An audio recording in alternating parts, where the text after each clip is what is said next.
大家好，欢迎大家来到原来如此。今天我们来分享的话题是基督徒的耻辱。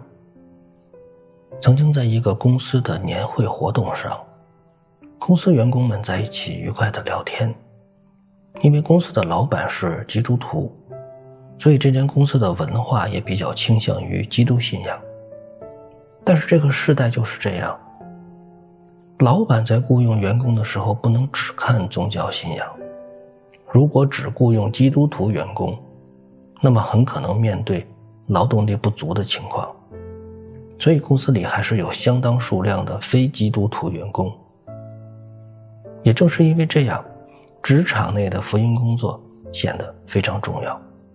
公司有专门对内传福音的机构和负责人，所以给人的感觉是这间公司的各项福音事工做得还是蛮不错的。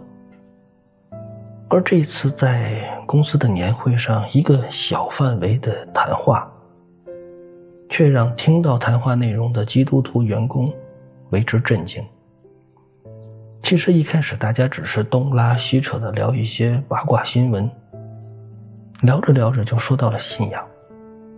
因为公司文化也会促使一些基督徒的员工时不时地向非基督徒员工去传福音，所以聊着聊着，基督徒员工就把话题引向了基督信仰。一开始非基督徒员工们还比较礼貌性的听一听，而当基督徒员工说到基督信仰会影响一个人的生命，基督徒都是重生的新人，生命会彻底的改变，这个时候一个非基督徒的员工终于开口打断了这位基督徒员工的谈话。在场的人都非常的疑惑，不知道这位非基督徒员工为什么会这么做。而接下来这位非基督徒员工的话却让在场的人为之震惊。他说，公司上上下下这么多基督徒，公司也一直在宣传你们的基督信仰，然而说句实话，你们这些基督徒当中，我根本看不到你们身上有什么不同。然后他手指着不远处的两个人说，在我们眼里只有那两个人是基督徒，我们认可，因为他们脾气好，乐意助人，每个人都喜欢他们。但是公司除了他们两个人以外，不要跟我说什么基督教，也不要跟我提什么基督徒，我不认可你们的宗教。在场的基督徒无言以对，而说这话的非基督徒员工说完之后拂袖而走。虽然这只是一个故事，但这却是基督徒的耻辱。罗马书1章16节，我不以福音为耻，这福音本是神的大能，要救一切相信的，先是犹太人，后是希利尼人。使徒保罗被称之为外邦人的使徒。在初代教会，使徒保罗致力于向外邦人传福音。当使徒保罗进入欧洲传福音的时候，都是以城市为中心发展教会的。所以使徒保罗传福音的方式和今天似乎是有所不同的。今天很多教会发展事工都是向偏远地区、农村，甚至一些贫困地区传福音。短宣队、长宣队都是首选一些比较贫困的地区，好像今天只有穷人才需要福音，很少看到教会在富人去传福音。而保罗不是这样做的。使徒行传16章14到15节，有一位敬畏神的妇女，名叫吕底亚，是推雅推拉城卖紫色布匹的商人。她一直在听主开启她的心，使她留心听保罗所讲的。她和她的一家受了洗以后，就请求说，你们若认为我是对主忠实的，就请到我家来住。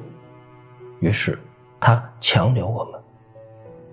公元1世纪是靠天然染料制作布匹的年代，紫色的染料是非常稀有的，并且紫色布匹的染色工艺也是最复杂的，所以紫色布匹在当时是非常昂贵的。在当时只有君王、贵族等非常富有的家族才有能力使用紫色的布匹，所以紫色就代表着高贵的地位。推雅推拉城卖紫色布匹的商人，可想而知，能够做紫色布匹生意的商人一定属于非富即贵的上流社会。就像今天，你觉得一个开金店的老板他会是一个贫困的人吗？而正是这样的有钱人强留保罗一行人留在他家住，就是为了多听保罗的教导。而保罗这个时候只是一个普普通通的传教士，走到哪里还得靠打工赚钱才能有一口饭吃。如果这样的事情放在今天，一个连吃饭都成问题的基督徒遇见一个拥有豪车洋房的有钱人，你会开口向有钱人传福音吗？曾经有一个传教士到一个国家宣教，有一天被带到了一个当地富豪的家庭去做客。富豪的朋友希望宣教士能够传福音给这位富豪，可是当这个宣教士走进这位富豪家的时候，脑子里面想的是，算了，我们还是先走吧。这么富有的人真的需要上帝吗？因为这个富豪的家简直像宫殿一样富丽堂皇。今天有多少基督徒在公共场合是羞于提起自己信仰的？我们开篇说的那个故事，那是公司老板本就是基督徒。如果公司的老板是佛教徒或者回教徒，公司员工还会继续传福音吗？今天我们所做的和圣经中记载的其实很不一样。我们可以面对生活比自己差的人传福音，而面对比自己生活优越的人，基本上我们是没有那么大信心的。今天这个世界看的是你住什么房子，开什么样的车子，穿什么档次的衣服，用什么型号的手机。很多基督徒已经被这个世界所征服了，而更可悲的是，这个时代太多的教会同样的软弱。信徒们平日里疲于奔命，周日能来到教会聚会的已经很敬虔了。牧师们被各种世俗所捆绑，却没有时间静下来好好的研读圣经。今天的基督徒有能力做山上之城吗？今天的基督徒有信心做盐做光吗？有人说我们的能力有限，我们的恩赐不多，这个世界上有才华的人太多了，很多时候我们真的没办法给他们传福音。可是我们纵览圣经，神的国是这样的吗？我们前面说过，使徒保罗是以城市为中心进行扩展的。启示录中我们看到耶稣基督给7间教会的书信，而7间教会是以以弗所为中心的，其他的6间教会可以说是以弗所教会的分堂。使徒保罗建立以弗所教会，很多信徒在以弗所教会被建造被牧养，然后福音向外扩展，之后便有了以弗所教会为中心的其他教会。使徒保罗的宣教之旅都是沿着中心城市进行的，腓立比、哥林多、罗马。而当时保罗已经不是公会成员了，也不是法利赛人，手中更没有大祭司的公函。保罗不是那个有权有势的宗教领袖。10多年过去了，保罗人到中年，已然是一个油腻大叔。这个时候，保罗是要钱没钱，要人没人，可是他却勇敢地在外邦的土地上传福音，下到平头百姓，上到达官贵人，甚至最后保罗站在了君王面前传福音。保罗不是靠着自己的能力，保罗靠的是神的智慧。可是今天的基督徒，你有勇气向世人传讲福音吗？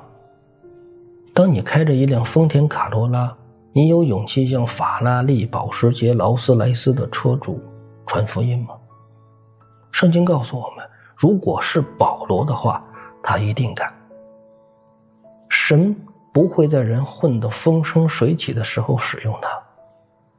摩西难道不是做了40年的旷野流浪人才被神使用的吗？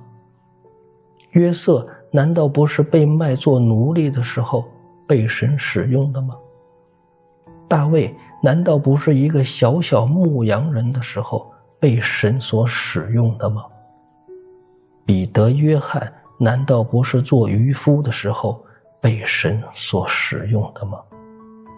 今天的基督徒不要再抱怨今天你这样不行那样不行，你不行的时候你的神行。所以有人总结摩西的一生就是40岁之前叫做我行，40岁到80岁叫做我不行，80岁到120岁叫做我不行，但是我的神行。在神眼里只有你要不要，而没有你行不行。不久之前殉道的基督徒查理·科克，如果他拥有美国顶尖大学的多个博士学位，并且冠以著名的社会学家、经济学家、哲学家等头衔，或者天才少年等等名号，他在大学辩论中把年轻的学生驳倒，你不会觉得这有什么稀奇。然而他却是一个没有得到过大学学位的人，在人的眼中他是一个没有经过高等教育的人，而他却在全美各地甚至世界各地与这个世界上最优秀的大学生1对1的辩论。结果大家都看到了，数百万的大学生因他而彻底的改变，至今没有人能够证明查理是错的，这就很稀奇了。神特别会善于使用这样的人，因为他靠的不是人的智慧，而是靠的神的智慧。敬畏耶和华是智慧的开端，认识神的人才是真正拥有智慧的人。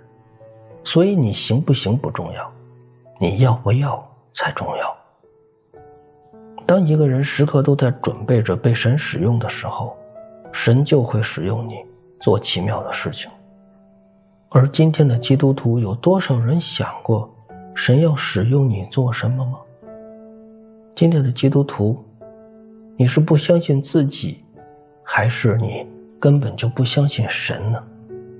还是你已经屈服于这个世界，比你有钱的，比你学历高的，比你有背景的，长得比你漂亮的，你在他们面前永远都是低着头。可是圣经告诉你，你的神是使你抬起头的神。你觉得有了神就拥有了世界，还是银行里的金额更让你觉得有安全感呢？基督徒都在说一定要活出来，而真正活出来的人又有多少呢？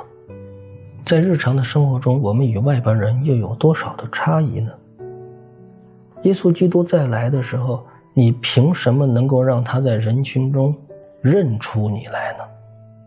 福音是神白白给我们的，但是天国的门票绝对不是免费的，是靠你努力争取的。马太福音第10章32到33节，凡在人面前认我的，我在我天上的父面前也必认他；凡在人面前不认我的，我在我天上的父面前也必不认他。今天有多少基督徒只是活在教会里？当你走出教会的时候，你与这个世上的人没有什么区别。